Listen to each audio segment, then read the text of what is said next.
उस सास बहू में प्रेम ही रहेगा, क्लेश नहीं हो सकता। उसमें विवाद नहीं हो सकता। उस घर के अंदर जितने भाई रह रहे हो, जितने कुटुंबी रह रहे हो, परिवार रह रहा हो, उसमें क्लेश का कोई मतलब नहीं हो सकता। चलो याद करिए, पुराने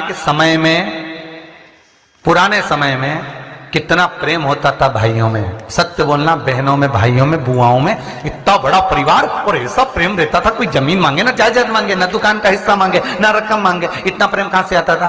तो पुरानी बात याद करो, पहले के समय में ये सीमेंट के मकान बनते थे क्या? अरे बोलते जाओ। नहीं, क्या होता था? चूना मंगवाया जाता था, मिट्टी मंगवाई जाती थी, उसमें गुड़ मिलाया जाता था। बोलो मिलाते थे कि नहीं मिलाते थे? गुड़ मिलाया जाता था और उसमें थोड़ा सा उसको चिकना करने के लिए खोपरे का तेल डाला जाता था।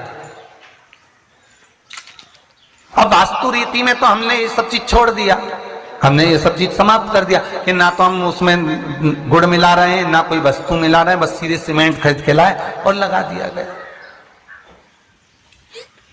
पर उसका वास्तु तत्व क्या है? उसका वास्तु जैसे कोई बहुत बीमार व्यक्ति है, बहुत बीमार है वो, बहुत बीमार, और उसको कोई औषधि नहीं लग रही, उसको कोई औषधि काम ही नहीं कर रही, तो आप जब उसको भोजन कराएं, पानी पिलाएं, आप उसको कुछ भी खिलाएं, चाहे जूस पिला रहे हो, भोजन करा रहे हो, चाहे सूप पिला रहे हो, उसका मुख यदि आप पूर्व में रखकर खिलाएंगे तो 15 दिन के अंदर वो अपने हाथों से भोजन करना चालू कर देगा।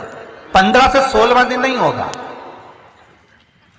पर यदि शक्कर भरकर उसमें अमरबिल के टुकड़े डालकर रख दीजिए। पर शिव महापुराण, स्कंद पुराण, वास्तु शास्त्र, अग्नि पुराण और वामन पुराण, ये वामन पुराण के अंतर्गत भी मिलेगा और अग्नि पुराण के अंतर्गत भी मिलेगा कि यदि नूतन मकान के पाए में एक नारियल के गोले में गुड़ भरकर, शमी पत्र रखकर उसको दबा दिया जाए तो उस घर में कभी संपदा की कमी नहीं होती और क्लेश नहीं हो सकता। चाहे कितनी भी अहंकारी बहू क्यों ना हो, चाहे कितना भी अभिमान, अभिमत्ता रखने वाली सास क्यों ना बहू, उस सास बहू में प्रेम ही रहेगा, क्लेश नहीं हो सकता।